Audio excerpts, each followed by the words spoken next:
tous et bienvenue pour cette nouvelle vidéo de janvier 2022, donc achat de jeux vidéo. Et donc bienvenue sur la chaîne Torfab. Allez, on va commencer avec un petit jeu sur Dreamcast. Et oui, on va commencer par la boîte bleue. Il s'agit du... Attention... Virtua Tennis. Voilà, Virtua Tennis Sega Professional Tennis. Donc édité et développé par Sega et Hitmaker.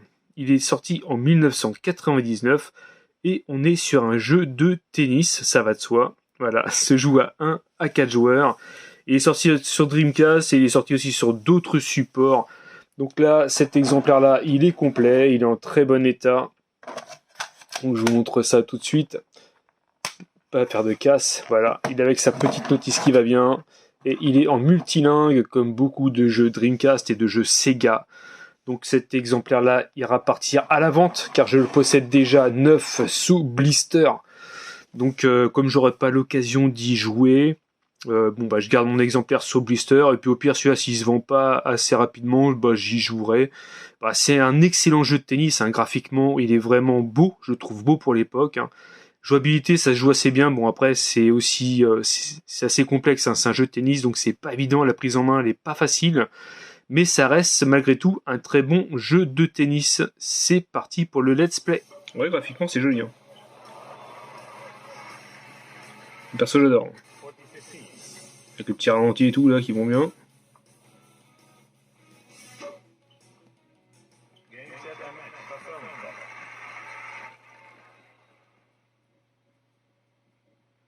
C'est joli, hein.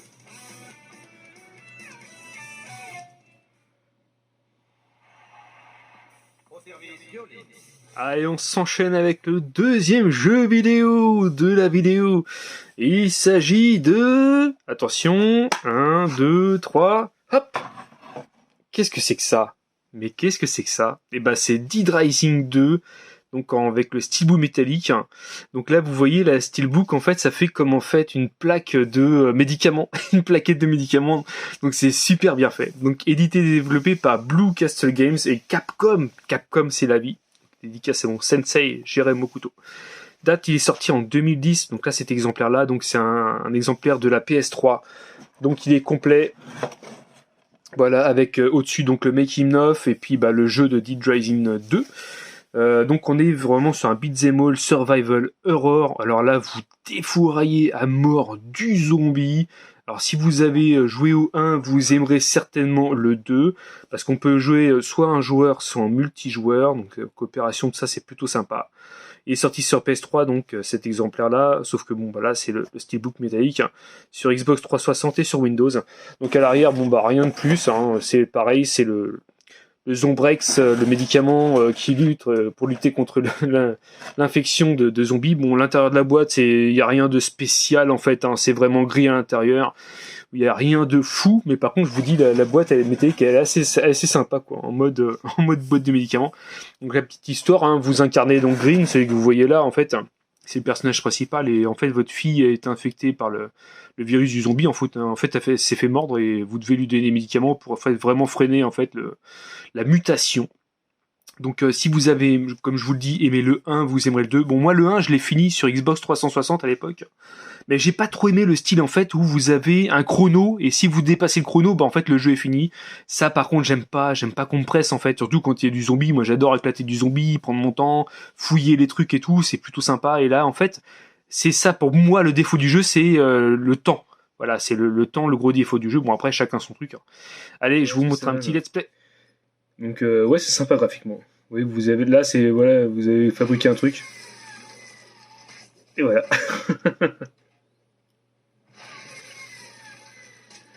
Et vous mettez des points.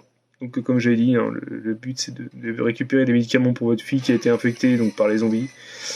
Et voilà, pour éviter que le virus se propage trop en elle, il faut lui donner du Zombrex quoi.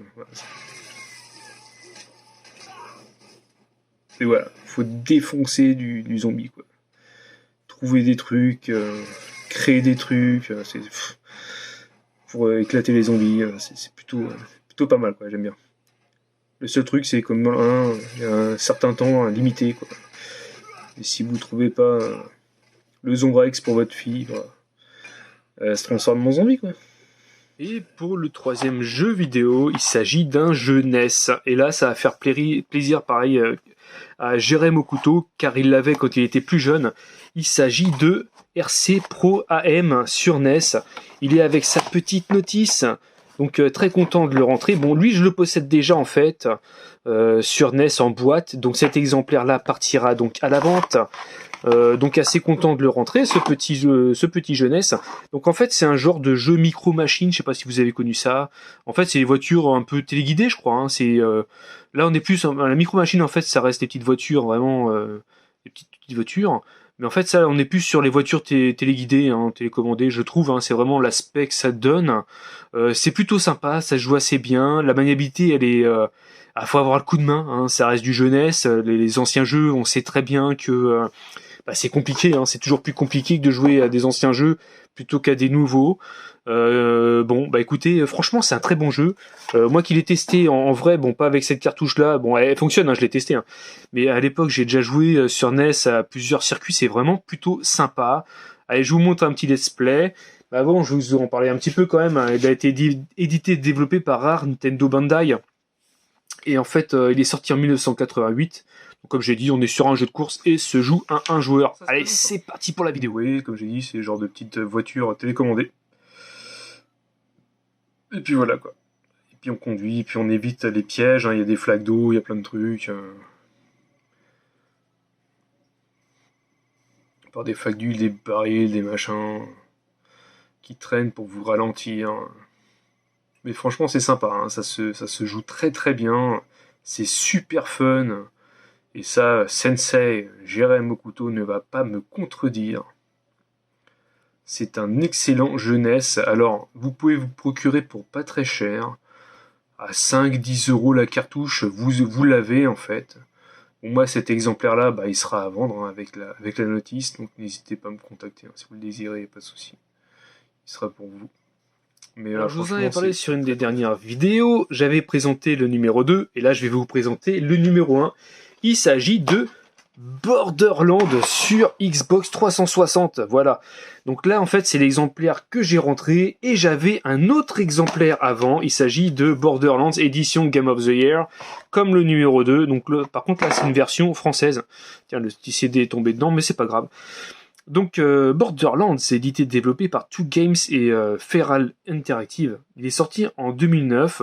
Donc, on est comme le numéro 2 sur un hack and slash FPS, action RPG. Vous voyez un petit peu, quoi. Donc, il y a de quoi faire, hein, franchement. Il y a de quoi faire. C'est aussi Gearbox, aussi, j'avais oublié de le citer. Se joue à un 4 joueurs coopération. Sorti sur PS3, Xbox 360 et sur Switch. Donc, comme pour le numéro 2, on est sur un jeu bien, c'est un peu bourrin, en cel shading, donc ça j'adore, franchement. Graphiquement, il est quand même il est très joli. Bon, quand on regarde le 2, graphiquement le 2 est un peu plus beau quand même, mais le 1 reste quand même assez sympa visuellement à regarder. Moi perso, j'aime bien ce genre de jeu. De toute façon, je suis très action aussi, FPS, moi j'adore tout ce qui est FPS. Et puis voilà, ça sera le grand commencement par ce jeu-ci. Et puis après, j'enchaînerai par le 2 et par le 3. Allez, c'est parti pour le Let's Play. Voilà, on est sur un petit peu de FPS, hein, comme vous pouvez le constater.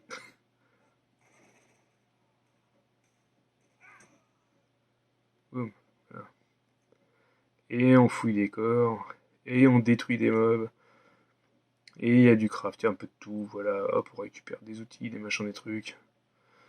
C'est plutôt excellent, moi j'adore ce genre de... Voilà, hop, des munitions dans le chiotte, quoi. Des petites munitions cachées qui vont bien. Un petit peu, voilà, une petite boîte là qui tac, et vous récupérez les trucs. Donc on est sur du cel shading, hein, comme vous pouvez voir. C'est pas du graphisme normal, quoi, c'est vraiment... Moi j'adore. Ce genre de graphisme-là, je kiffe, sans problème. Il a l'air vraiment très très bon, quoi. Et ça donne vraiment, je vous dis, envie d'y jouer, quoi. Moi, je sens vraiment que ce jeu va me botter. Allez, sévère. Et pour le dernier jeu, ça fera plaisir aux full setter PS2. Il s'agit de Bilbo le Hobbit. Donc, Bilbo le Hobbit, cet exemplaire-là, je ne le possède pas sur PS2. Donc, c'est cool. Hein, lui, il rentre directement dans la collection. Édité et développé par inévitable Vivendi Sierra. Il est sorti en 2003. Se joue à un joueur. C'est un jeu d'action. Hein. Donc, le prélude du Seigneur des Anneaux. Il est sorti sur PS2, Xbox, GameCube, Game Boy Advance et sur Windows. Alors je le possède donc maintenant sur PS2. Je l'avais déjà sur Xbox et je l'ai sous blister sur GameCube. Donc il me reste peut-être à choper en GBA. Et comme ça, ça fera l'affaire. Ça fera le job. Donc il est complet. Le CD est en très bon état. Alors j'ai regardé un petit peu. Et bah écoutez, c'est plutôt pas mal. J'y ai pas joué ni sur Xbox ni sur GameCube parce qu'il est sous blister. Mais par contre sur PS2, bah en fait c'est pas mal. C'est graphiquement c'est joli. Maniabilité, bah c'est plutôt bien. Hein, ça se laisse jouer tranquillement. C'est pas trop violent, donc du coup ça reste un jeu assez voilà, où vous pouvez donner ça à un gamin, bon, 7 ans et plus, c'est bon, ça reste quand même violent, hein. Il y a quand même des coups d'épée, des coups de magie, les mobs ils meurent, donc bon. Mais franchement, ça reste gentillet. C'est peut-être celui qui est le plus soft des Seigneurs des Anneaux, en fait, hein, clairement. Hein, le Bilbo le Hobbit, ça se laisse jouer tranquillement. Une petite soirée tranquillou, là, le vendredi soir, vous rentrez du boulot, vous êtes crevé, bah un petit Bilbo le Hobbit, histoire de se détendre, et c'est plutôt pas mal. Hein. Allez, je vous montre le let's play, c'est parti. Écoutez, c'est pas mal. Moi j'aime bien ce genre de petits jeux. Franchement, c'est plutôt cool. C'est plutôt sympa.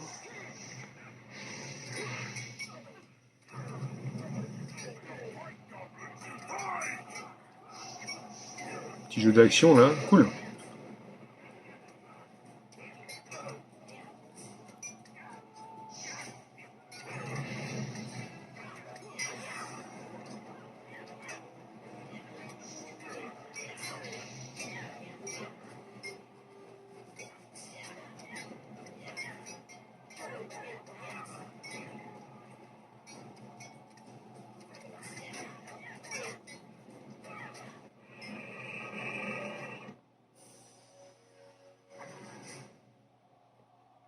Allez, le petit bonus de fin, comme d'habitude. J'avais rentré, donc, comme je vous l'ai dit, un gros lot, en fait, de petits jeux qui se jouent, les petits SCD. Et regardez ce que j'ai rentré. Regardez-moi cette espèce d'engin. C'est un jeu Pokémon, en fait. Je sais pas si vous connaissez. Regardez ça. Cette espèce de jeu Pokémon, là, comme ça, là, en LCD. Alors, je connaissais pas du tout, donc c'est un officiel, hein, c'est un jeu officiel Pokémon. Donc, dites-moi si vous connaissez cette espèce de truc, là, énorme. Moi perso je connaissais pas, je l'ai testé, il fonctionne. Bon c'est vraiment pour l'objet, hein. Moi j'y jouerai pas personnellement, mais bon ça fait toujours plaisir de rentrer un espèce de truc pareil. Mais c'est plutôt énorme, hein. J'ai eu des bonnes paluches et puis du coup quand vous voyez déjà la taille du bazar, voilà ils ont fait des sacrés trucs, mais franchement le détail c'est plutôt pas mal. Hein. Franchement c'est assez joli. Hein. C'est plutôt bien fait, voilà, c'est plutôt bien fait quoi pour une petite console portable. Allez c'est parti, vole mon petit vol! Lâche un petit pouce bleu si t'as aimé la vidéo. Et n'hésite pas à t'abonner si c'est pas encore fait. Allez, ciao!